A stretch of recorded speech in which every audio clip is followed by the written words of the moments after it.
Okay, this is a Syma X5C primer.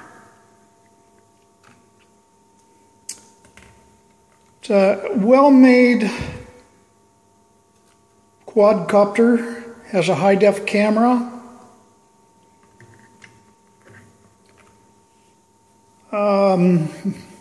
Some people, I guess, have to put on these blade guards. It has one screw that holds it. Mine came assembled this way. But I did have to assemble these little legs. I had to put them on. It has one screw. It comes with a screwdriver. It comes with a little memory card right here. See those brass? I'm going to talk about those in the next part of the video. Those little brass things pointing up. Anyway, you just poke it back in its hole and click it in. This is the remote it comes with. It has a display here, and frankly, I've never even looked at it. I have no idea what it says. The way you operate it is you turn it on, and it's blinking fast, meaning it's booting, and then it blinks like that, saying it's trying to find a controller. So you turn on your controller, and then you take the up switch and you push it all the way up and all the way down. And now it says I'm locked on to the controller. The way you take out the battery to charge it, just push on the front of your camera lens here till it pops up. And you lift out this wire right here, and then you pull out the battery.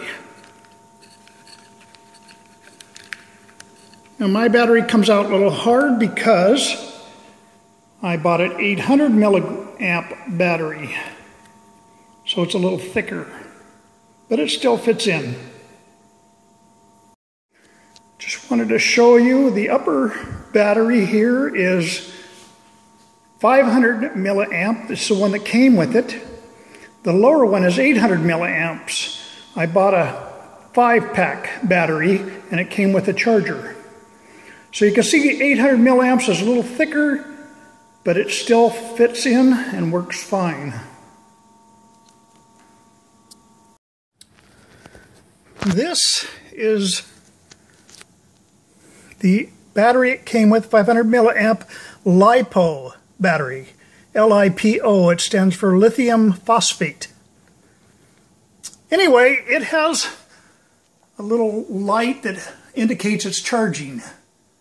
But it doesn't work the way you think it does, because if you unplug it,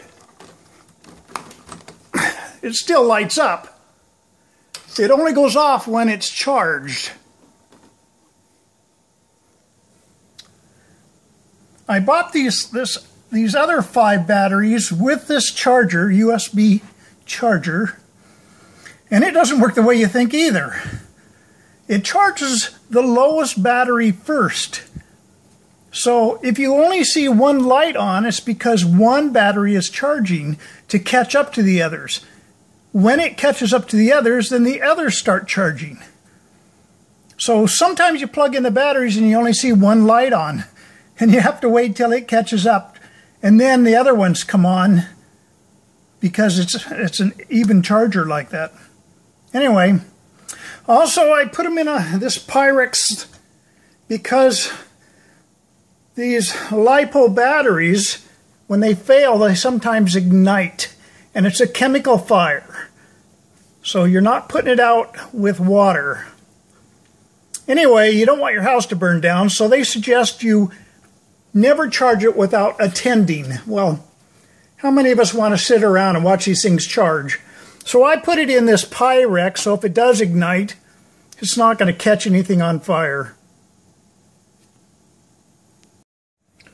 It comes with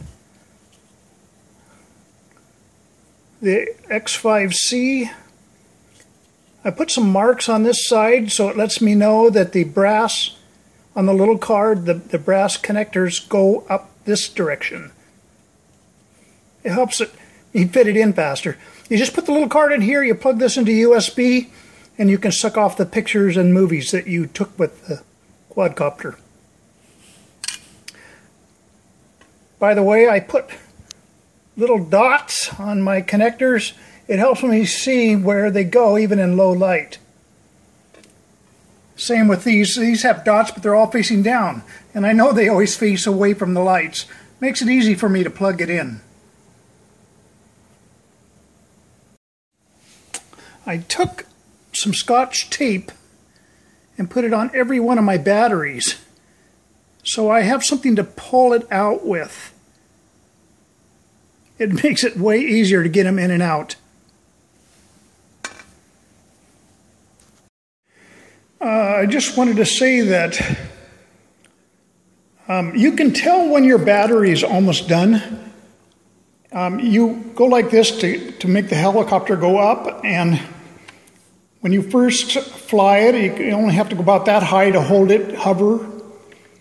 But as you fly it longer and longer, you have to push it higher and higher. And pretty soon you have to have it up to here to keep it in the air. And when you have it up that high, you know you only have 60 seconds left before it's going to fall. So you can tell when the battery's done. Just pay attention to how high this thing is getting. The other thing I wanted to say is a 500 milliamp battery, the one it came with, lasts 6 to 7 minutes about. The 800 milliamp, the ones I bought, they last 7 to 8 minutes. Not much difference.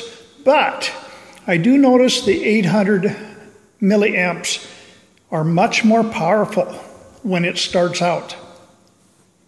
Outside of that, not much difference.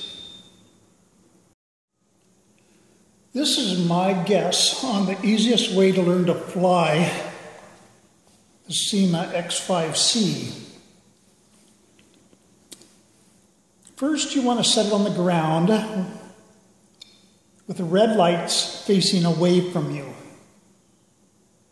So the writing is right side up when you're looking at it. And I call this 12 o'clock. So what you want to learn to do is hover it just off the ground at 12 o'clock. When you get good enough at that, then you try and hover it at like 2 o'clock, like that. And then back to 12. And then go to 10 o'clock, and then back to 12. When you're comfortable doing that, then try to go to 3 o'clock, then back to 12, and then to 9 o'clock, and then back to 12. Try and rotate it smoothly and keep it in a good hover.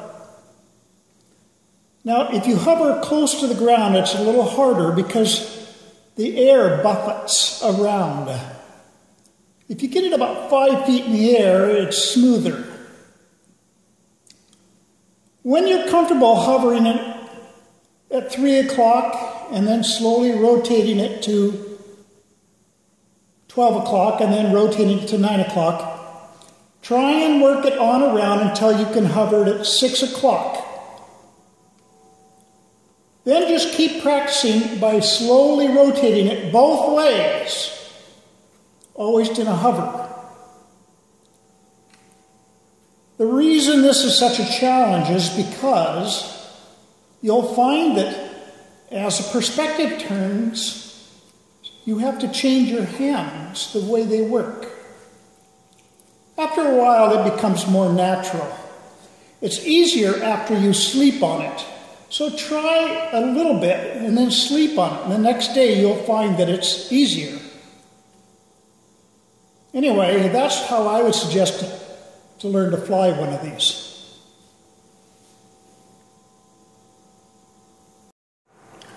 The first thing you want to do is trim the helicopter so it goes up straight. So we'll make it go up. And it's going to the left. So we want to trim it so it goes to the right. Still a little bit to the left. There, okay, but it's going forward. So we got to trim it so it doesn't want to go forward. Still a little bit forward. There. Now it goes straight up. That's how you trim it to get it started. The other thing that happens though is as the motors get warm, you have to adjust the trim some more.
Some final thoughts on the Syma X5C.